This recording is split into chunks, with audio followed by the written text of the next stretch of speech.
Hello again. This is Shroomed1, or SH1 as I go by on SoundCloud nowadays.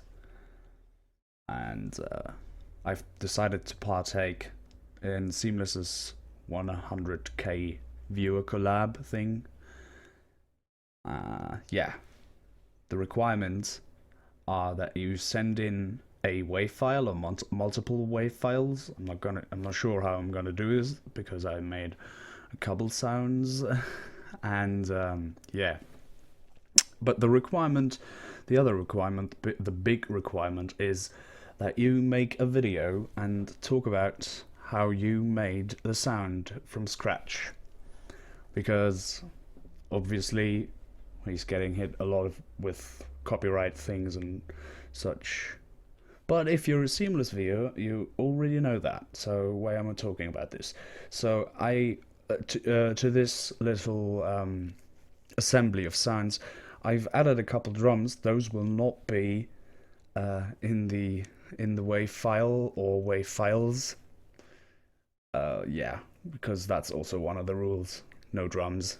But these drums are actually my own. This is a kick from Citrus, and a snare, also from Citrus. Oh, yeah, I lied to you when I said I did them all on my own. This is Nucleon's hi-hat, which I tweaked a bit in Ogun. Alright, let's just have a listen.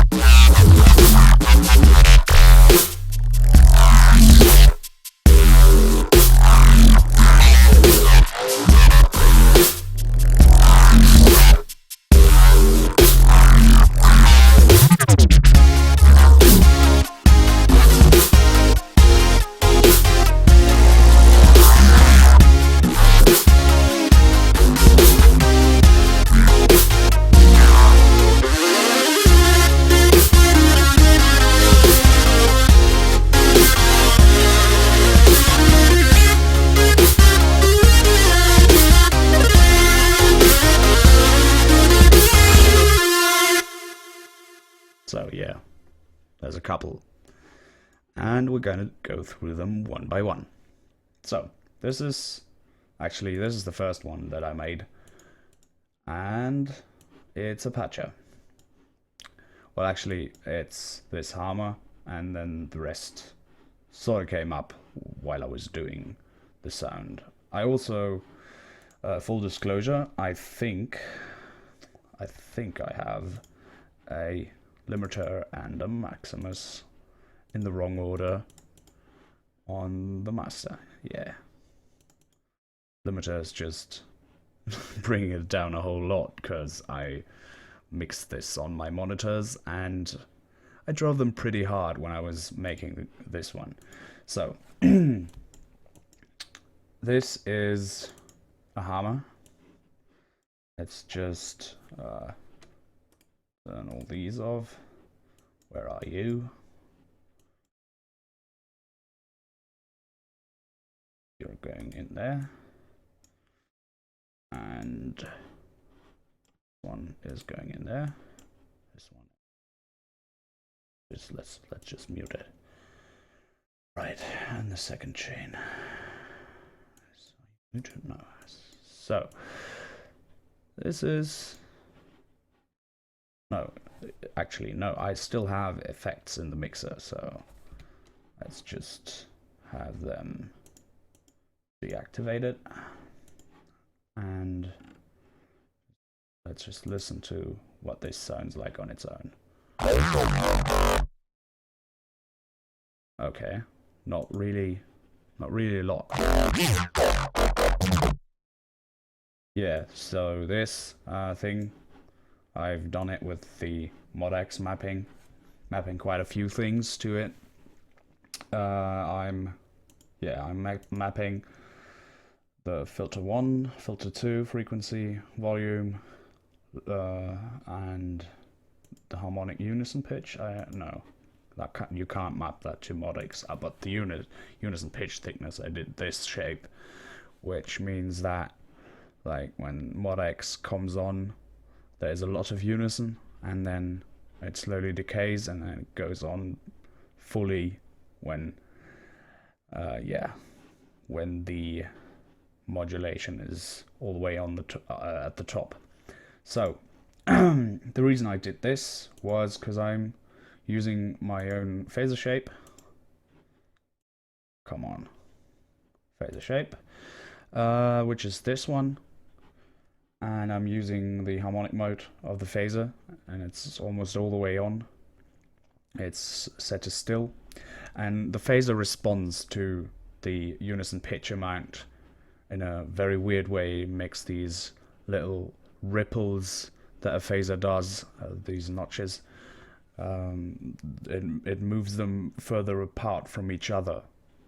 And I'm also probably, linking the width, the phaser width, a bit to modulation X mapping. Like, automating the phaser width is always pretty drastic, so I usually do like really small amounts.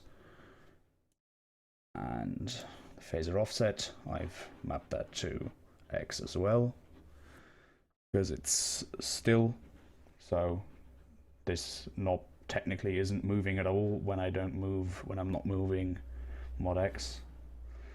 Oh, I made my own filter. This is, well, technically this is a high pass. There's some low passing done as well, but I'm also getting rid of it with the filter mask just a bit, just a tiny bit. So there's a bit of high end. And the local EQ, I'm cutting off the fundamental. having my huge, like 250 hertz. That should be at base level. That should be about 200 to 400 hertz. This neuro-E cut, I'm doing that in the local EQ. So yeah, and the fundamental is represented by part B in this patch. I'm using harmonic detune, just the tiniest amount. Like, this is, honestly, I think it doesn't do anything. Just be aware that if you design sounds for a while, you run into that, where you do things that really don't do anything, but you kind of don't want to mess with it when it's done. All right. I have also got a notch filter that does the opposite movement to this high pass thing, basic kind of neural processing. Yeah, global EQ, another cut around the super low mids or high bass frequencies, and that's about it. Just volume mapping. Yeah, that's about it for part A of this Harmer patch, and then part B is just the fundamental, and with like the first square harmonic engaged, and then the second square harmonic engaged. So there's the first odd harmonic, then there's no odd harmonic, and then there's another odd harmonic. So this is the second square series harmonic, and it's like I'm pushing it a bit above what it usually would be in the Fourier series, so it gets that kind of clunky low mid thing, which I'm like cutting out all the way in this one. So yeah, when they hit the distortion together, that's pretty neat. Also, I'm automating inside Patcher with this knob, which I've called Morph for obvious reasons, and I'm automating like everything with it. So it's a macro control.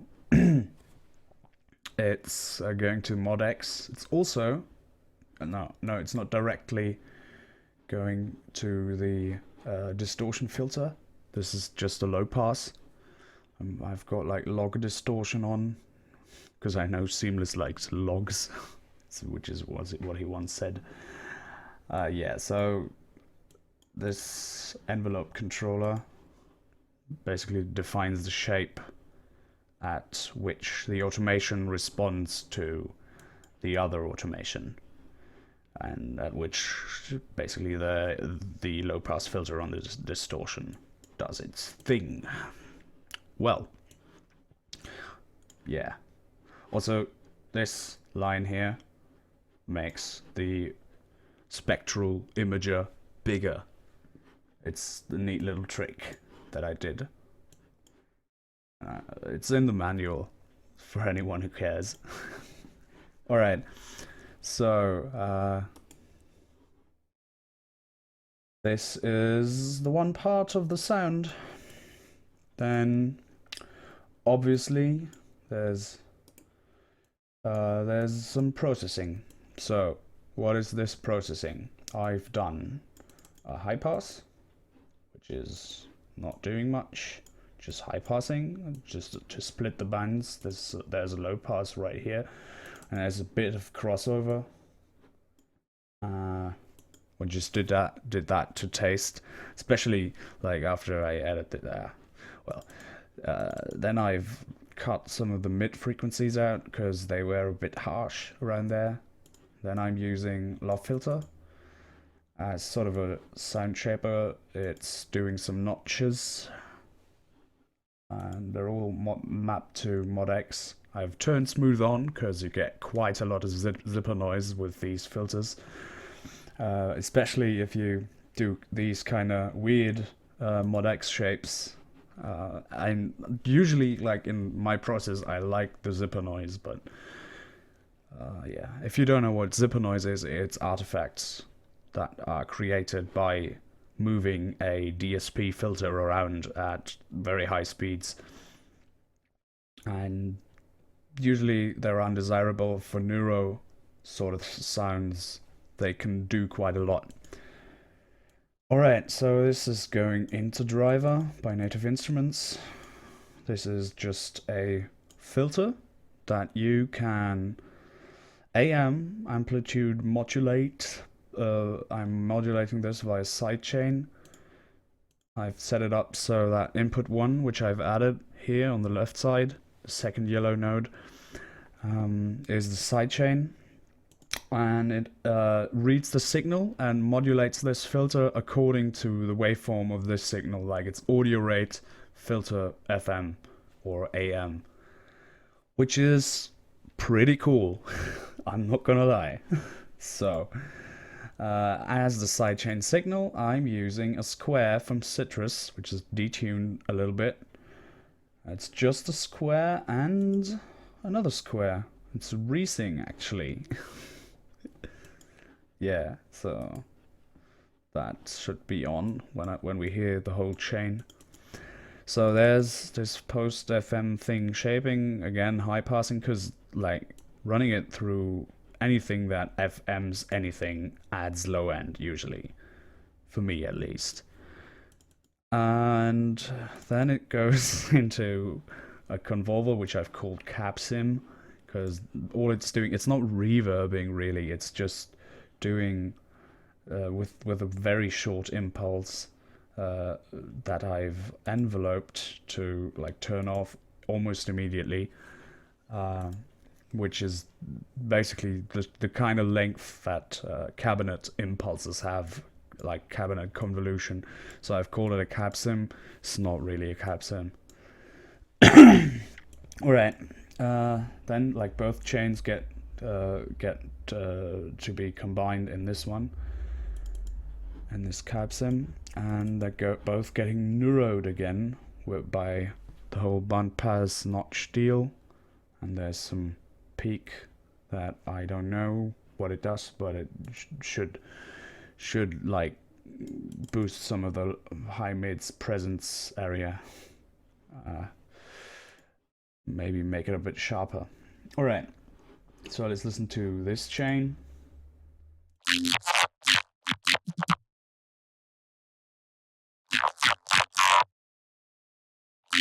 Not very impressive, is it? Like on its own. But yeah. So this is the high chain, low chain, sounds. No, I want to activate the path, please. So I've stuck another FM thing in there. So like Hammer, you can do FM, but you can't do it tonally. You can't really use that as a very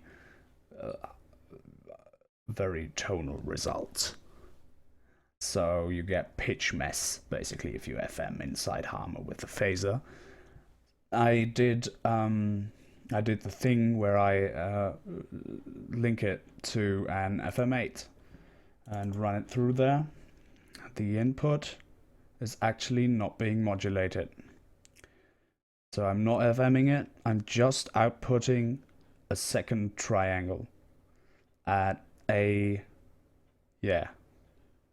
octave above, and that is being automated. Just it's being automated to come out, and that alone, like the triangle, has its harmonics on the square side of things, and that adds that kind of bit of hollowness that I emphasize with this EQ. Like this like little bit of harmonics around there, that's just being emphasized, and I'm doing this mid cut. I don't know why. I think it was because like there's a lot of that in this patch and in this chain up here. So when I combined them together, they sounded a bit shit. And yeah, that's also getting neuroed. Just straight up, it just moves. Neuro thingies, they all just move sort of in parallel to the rest of the automation. Just a little bit, tiniest bit of difference. So it creates interesting timbres. Alright, those two chains are then going into IQ EQ, which is a very, very fun sort of EQ plugin that you can use as an EQ, but it's more than that. See that little line there? See that? It just went down a bit. So if I crank this down, it's actually acting in a dynamic way. It can do things to your sound that other EQs can't, because it reacts to like dB levels of incoming frequencies and filters them through a sidechain and then attenuates them. So sort of that sort of thing. It's a dynamic EQ is what they're called. And then they go into a Maximus and are crunched the hell up. Well, down, that is, and then up. Just a bit of pre-gain here and just no saturation actually. Well, that's odd. But yeah, I'm making up for that with the wave shaper in post. And then there's a limiter just to... What are you doing? Oh, yeah, I'm this sort of cab sim method produced a tail. I don't know how it did, but it produced a tail even though I did the envelope thing. So I gated that tail in the limiter, and yeah, that tail is gone after the limiter is in the chain, wasn't in the chain, so it sounded a bit cleaner. And then I shaped it, just cut the mids and cut the high mids and boosted the highs. Alright, so that's sort of the main chain thing. And what did I do next? I added a sub, of course, just citrus with a sort of triangle waveform that I painted using harmonics. It's going into the filter, which is a high pass actually, but like at this frequency it doesn't really do anything. Also, I don't have any resonance engaged, and it's on the second order. It doesn't really do anything. the sub still comes out very clean. And crunching it in a supercharger, adding this dirt thing as a saturation setting, basically, that I like very much on drums, but actually I discovered that it works on sub. And I've got the punching gauge because I think I was doing something with the volume envelope of the sub. And I'm right. Actually, I did want it to pluck, sort of, but then I decided that was shit, and I did the whole attack, sort of soft attack, soft release thing. I didn't want it to click anymore. Which also the punch setting, the punch LED on the supercharger doesn't induce, so that's good. Crank the output way up and cut off some of the harmonics I just created, because why not? I'm my own kind of man, I can do this. And yeah, that's a sub. There's not really anything special. Then there's this part. What's this? It's RM'd white noise. It's a no waveform, basically. I just took the original sine that was in here and took it down and cranked the noise parameter way up and RM'd that by a saw. That used to be a saw.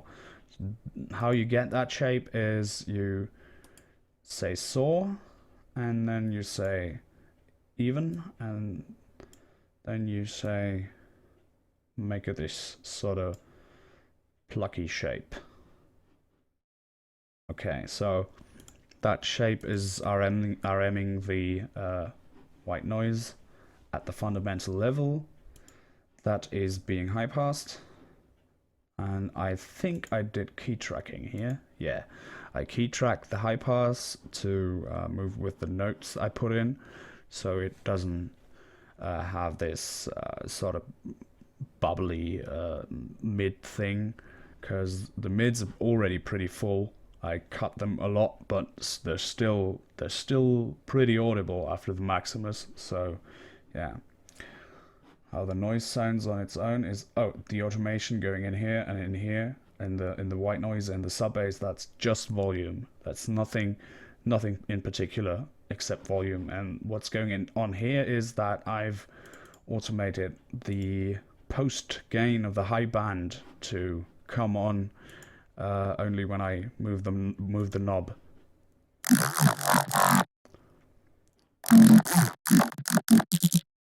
That's just the white noise.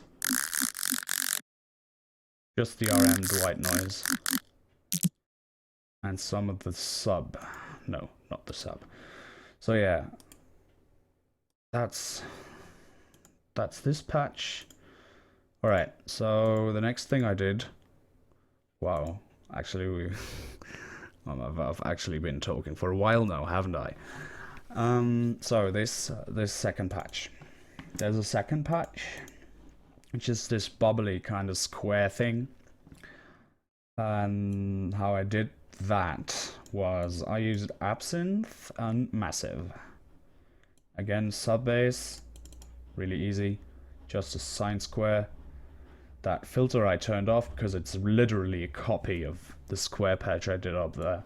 Just replaced the wavetable and had the same, just left it the same way, had like made a macro and yeah, automated the position, set it to be modulating the amp mod like as a sidechain. So the way this envelope affects the amp is being multiplied by the position of this knob. So if it's at 0, it's being multiplied by 0, and there's no sound.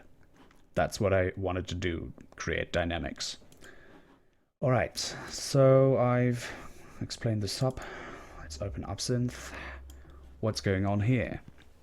There's two parameters that are being automated. This one is oscillator mod index. Alright, this is on this C oscillator. And basically that's this value. I've chosen this oscillator to be an FM pair, and it does things. It does just the regular kind of triangle by triangle FM. Only this is on the second, like on ratio 2, which means that it creates square harmonics.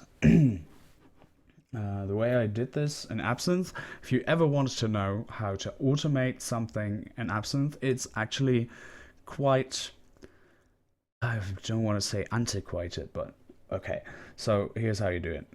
You go to perform assignments, and then you do controllers. Okay, so you assign to, you have these macro controls, right? And you can click assign, add, like, and you select this parameter that you want to automate from the list, and then you can automate the macro control. It will be auto-named to whatever you select in this list, and then you can automate that, like make sure the depth is at 100%, and then the lag is smoothing. Then you can you need to make sure also that the value you want to automate, this parameter, is up to the highest value, because it only works that way. It doesn't work negative, it just works like positive. It's basically the same sort of sidechain modulation kind of thing, where this is being, whatever's in there is being multiplied by whatever this value is.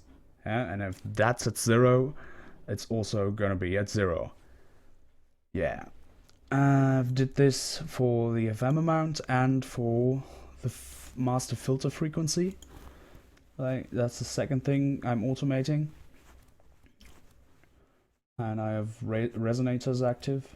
Okay, let's just talk about the other oscillators. So the first one is a saw, the second one is a square, and they both go into frequency shifters, but in different orders. The first one goes into the frequency shifter before the wave shaping, and the second one goes into the wave shaper, then into the frequency shifter.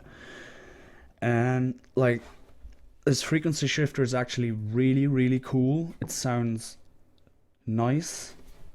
Let's just have a listen to that. To that Absinthe on its own, going through all the other things.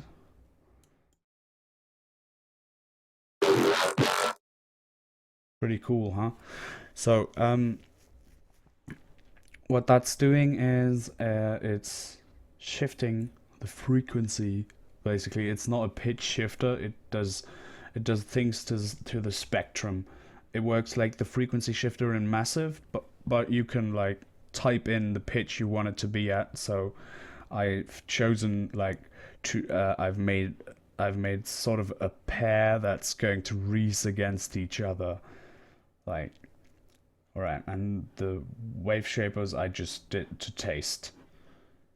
Okay, so that's what's happening inside Absinthe. Then we've got wave shaping, subtle saturation. If you've seen any Seamless video, he likes to do like this and stuff. So yeah, this is compared to what Seamless people are used to. This is subtle, really subtle. I don't have much going on in the way of distortion in here. Then I'm high passing it and notching it, automating the high pass and the notch again via this macro. And yeah, nothing much is happening. Just see how they move.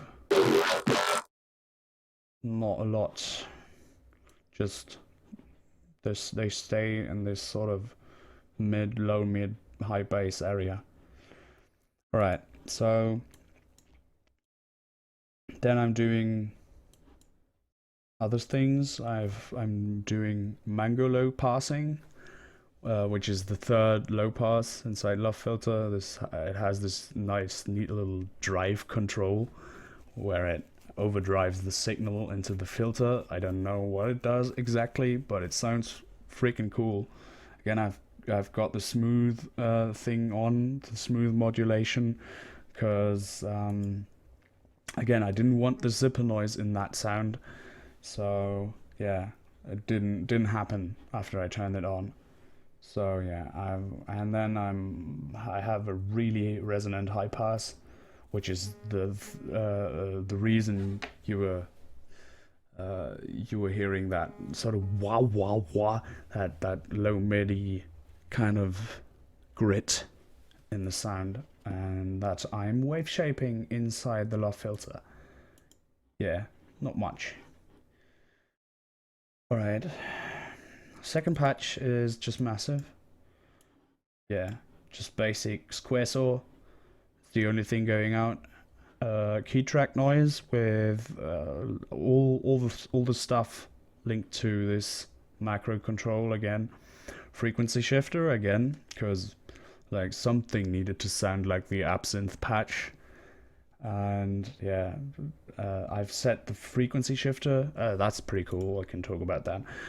I've set the frequency shifter up to be inside the feedback chain. So yeah, all the oscillators go through filter 1, get fed into the feedback chain, go through the frequency shifter and get fed back into filter 1.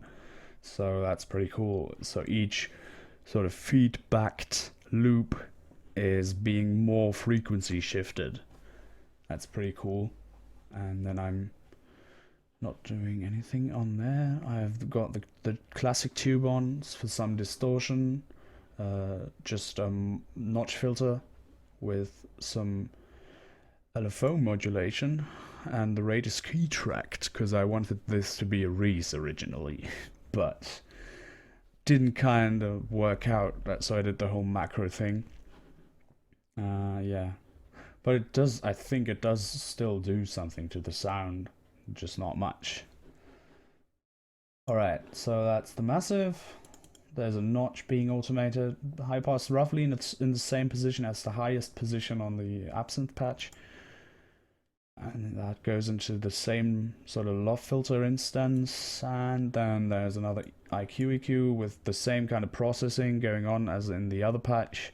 There's some attenuation of the 250 to 300 hertz area, and also like 400 and beyond, just to keep that range under control, because I know this range gets out of control in my music especially, so I'm overly cautious in that area. And then we have Maximus, which is doing just the subtle sausaging kind of thing that we've seen anyone using Maximus actually do. Like no one who uses Maximus, well, it's going to change with a vectorial update, of course, but like no one who uses Maximus does just the subtle things. At least I have never seen anyone do just the subtle things with Maximus. Alright, so this is sounding pretty gnarly, this bass. Kind of like it. Yeah. That's the sound. So do I have anything in the mixer on that? And the sub has a sound goodizer. Because I found that the sound goodizer works pretty well on sub. I mean, I don't know.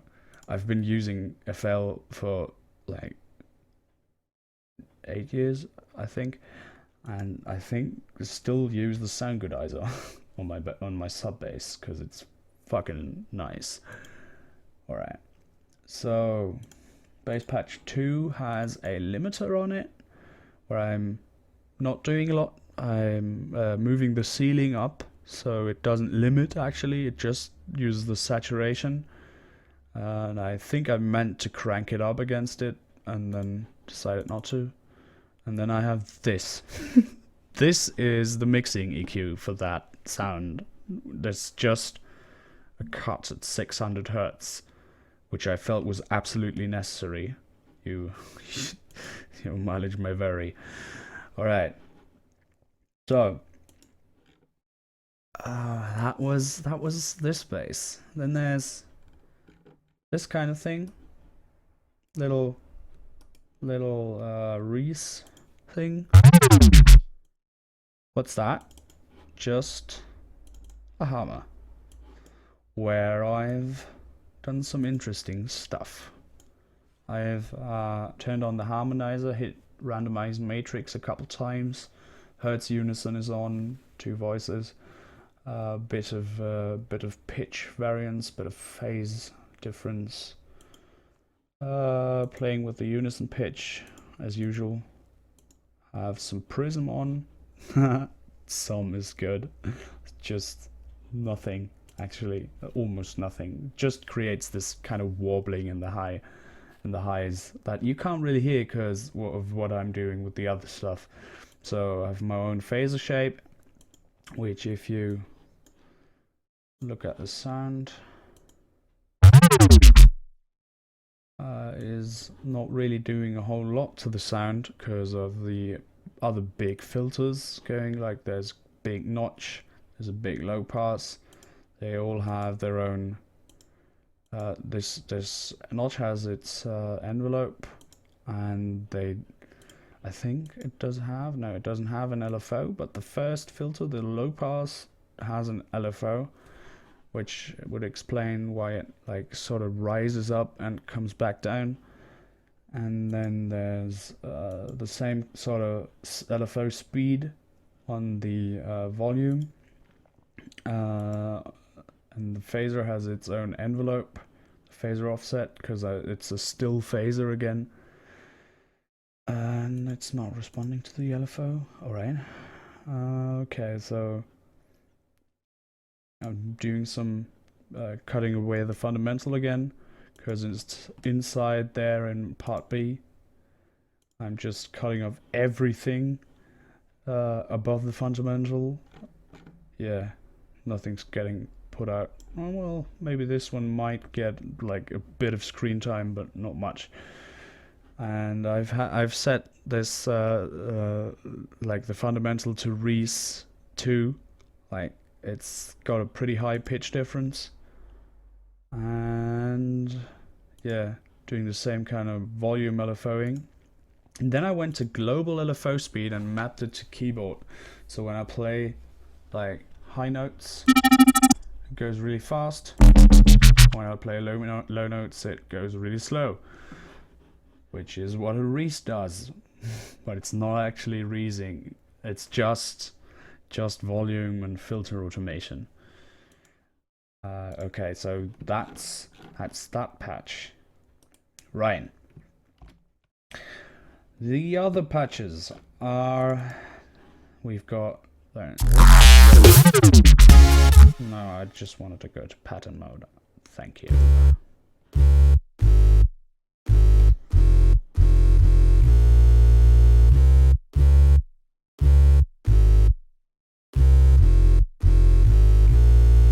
Right, what's that? Just a citrus. The typical chords bass patch that, thanks to Seamless, I've learned how to do. It's a saw wave. This is a saw wave, like harmonically it's a saw wave. Just this, and then I hit randomize phases a couple times and got this shape. And that's what's going out to the filter, which is a high pass that I'm key tracking, yeah, with a bit of resonance, and then it's being distorted to make up for the lost harmonics in the lower region, in the lower register. While high passing, I'm sending out this. It also almost looks like a saw. I just right clicked here and dragged down a bit for 3 harmonics, and that became the sound that was put out. Just wanted this one to have like the first harmonic in there, and not have a square sounding sub bass kind of thing. And then I was like faced with the problem of I want to have a sub-bass bus. And how do I do that without setting up Citrus Insight Patcher and routing another Citrus out to the sub-bass bus? And I just used, after I did this EQ shape, I used this, Fruity Send, sidechained the chord bass channel to the sub-bass, and then lowered the volume a bit because it was quite loud there. And then high passed it after Fruity Send. Alright, now I deleted what I did earlier. Shit. Well, no problem. Let's just do this. It'll be fine. Where did I cut off the sub bass? Like there. Alright, it'll sound fine for the most part. Like have some sort of crossover. I usually high pass at around 150 hertz. That'll be fine. Doesn't appear to have mangled it a lot. So that's the chords bass. I've also done a super saw.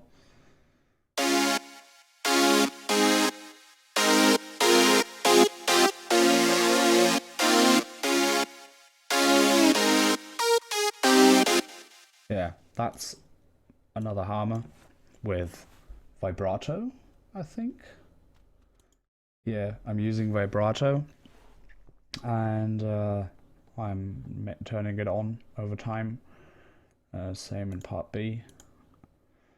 And then we have, yeah, 6 unison voices, a lot of panning in the first part, phase difference, and I'm messing with the unison pitch.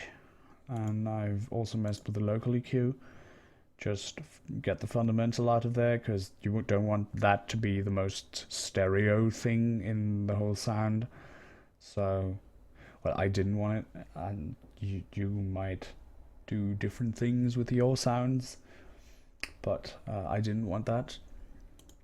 And then I have another saw patch, which does the same sort of thing, only the harmonizer is on, and on this one I have the prism on.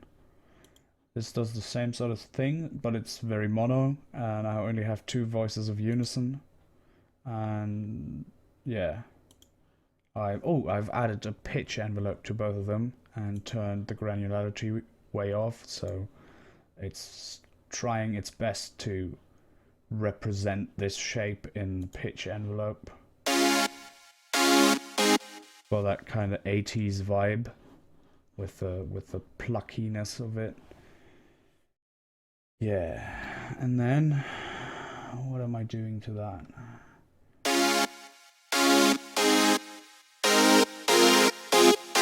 Just high pass, high shelf, just to get rid of that area right here, and this was a bit louder than it needed to be in context with this bass and the drums that are just placeholders, but I think the origin, like the viewer collab, will have drums at some point, so it's always good to keep that in mind. Okay, so then I did an up,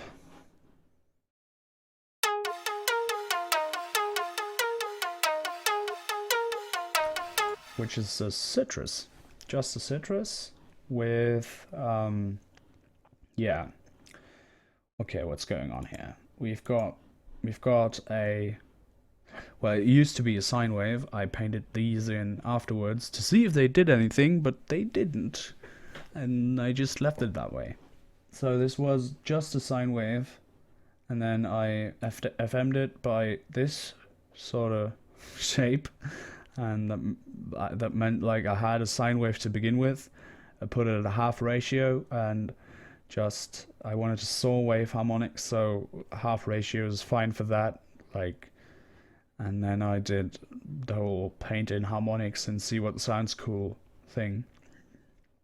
I'm turning the FM off of course, to introduce that plug thing again, and then there's a pitch envelope, and that pitch envelope is global, so every one of these has that pitch envelope, even though they have their own one, but this gets deactivated then. Even if it says it's active down here, it's not enabled, doesn't do anything.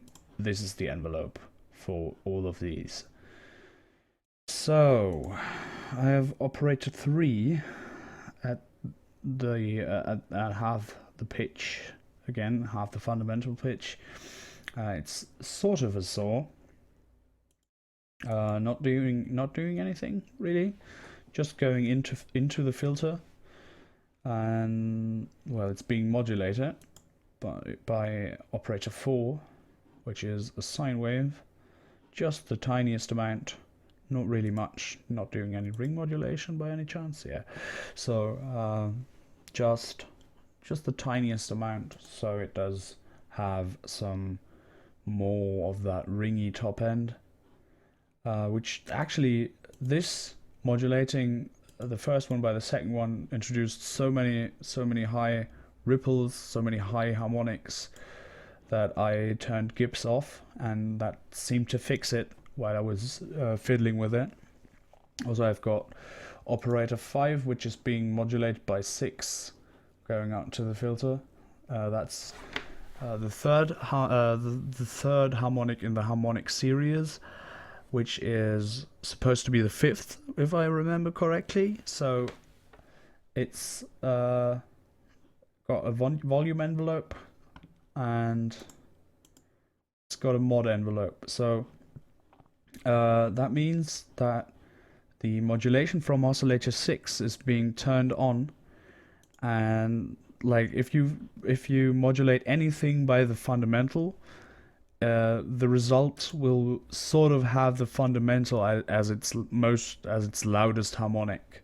So yeah, the initial hit, the transient of that operator 5 is at the 5th, and once it's about like here during the volume envelope, it changes, sort of crossfades into having the fundamental as the loudest harmonic again, and that's going into a peak filter, which is doing a pluck, and well, not much else. And that peak filter is going into a low pass, which is also doing a pluck. So I'm plucking it twice. And then it's going into reverb and chorus. I don't have, no, there's no delay. Okay, alright. So pretty much crank the reverb up almost to the top. Yeah, did some high passing on it. Turned up the pre-delay to be tempo based, and then turn it to 2. Alright. Have some damping engaged. I have the decay turned to 1.9 seconds. Alright, it's pretty well, for that short of a sound, it's a lot. Diffusion's all the way up. It's the three chorus orders, so there's 3 delay lines that are phasing against each other, and they're on halfway, like halfway negative. So yeah, they're flanging a bit, and that made the ARP. This is the ARP. Right, so then we've got the lead. We're almost done. Yay! I bet this is gonna be like over 40 minutes or something. Fuck me. Should get a medal or something. Alright, so the lead is a massive, and what's happening inside this massive is I don't have the third oscillator is not going out. The second one is a hard sync wavetable, and the first one is a pulse width modulation wavetable. And what I'm doing with those is LFO 5 is modulating the pulse width of the PWM wavetable, and then the amp of the sync wavetable, and then LFO 6 is modulating the sync value of the hard sync wavetable. The reason I'm using two LFOs is because one restarts and the other is a bit slower and doesn't restart. Because the first times I tried it with the restarting LFO, it just sounded shit. Just sounded a bit crap and not sort of didn't have that I hate to say analog feel, but it didn't have this analog feel. Alright. Then I ran it through a daft filter, which is being animated by the same LFO. And then this daft filter is velocity tracked. This V stands for velocity. You can just drag it and it'll track whatever you want to velocity. I've got a bit of resonance engaged, and yeah, filters are set up in parallel. That means that like the signals are being routed to filter 1 only. Like these two oscillators, you can see by the faders, they're going into filter 1 only. And the filters, filter 2 only get combined like in this effects section, or slightly before. When you look at the routing tab, yeah, you can combine them before. But yeah, this means that the white noise, which is only routed to filter 2, is high passed, and there's no bleed from filter 1 in there. And then I'm distorting them together, which is also velocity tracked. The noise is key tracked again. I like doing that, if you haven't noticed by now. And then coming on with an envelope that just has this sort of shape. You do that by lowering the level of the attack, and then you get sort of the decay as another attack with a non-linear shape, which is pretty neat. And then I have a reverb after that, which comes on with the amp envelope and like has almost no release, so that that reverb doesn't stay there long, doesn't overpower the sound. Alright, so and what am I doing after that? Guitar rig. Alright, I'm sending it into Guitar rig. I believe that was just me doing. Oh yeah, that was me doing the whole I've tried to make it sound real thing. So I loaded up a cabinet sim, which is this control room thing. I just stuck it in there and flipped through a bunch of presets, and took one that sounded a bit nicer than the other ones, and then I selected my like cabinet sim in here and turned it on to stereo, because you sort of want the lead to be stereo in most cases. And then I split it with the crossover module, which is this one, inside Guitar rig, and made it so that only the lows are being put through this control room cap sim. Stuck the frequency quite high.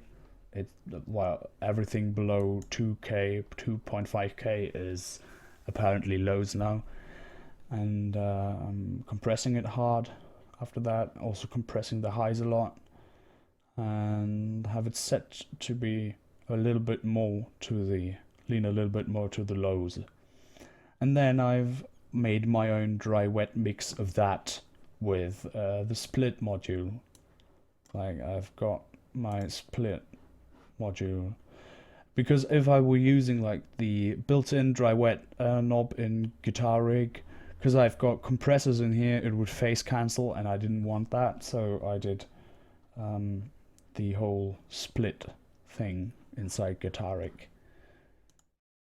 And then I sort of cut it to shape, like took away everything below 250, and then had a low shelf that cuts again a bit of the low mids, another low mid cut, another sort of low mid cut, and a mid boost, and then another mid boost, or high boost actually, which is just this. So these frequencies get annoying if boosted too much, but this is fine. This is just fine.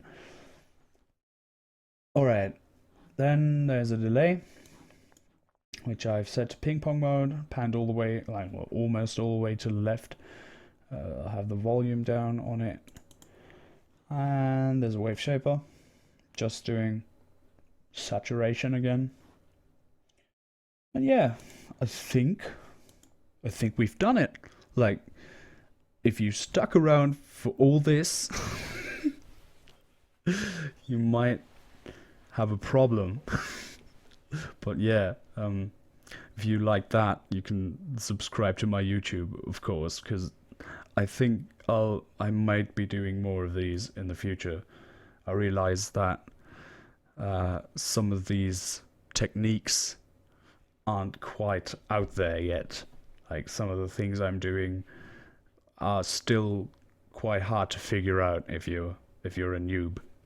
So yeah, and also I'd love if Seamless likes any of these sounds. I'm probably just gonna stick them in one huge WAV file and send them to his Dropbox. Yeah. Also another thing, if you have complete, I'll also probably do the whole link in the description thing to this FLP, because this project, I mean, it started as sort of a collab, and if nothing gets, like, if Seamless doesn't want any of the sounds in here, that's fine. I'd still like to work on it if that's the case. Like, if yeah, if any of you guys wants to do something with it, that's fine. Tell me, contact me. I'll leave like a business email in the description too. I'd love to work on this with someone, even if it's not Seamless himself. Right. So, yeah. See ya.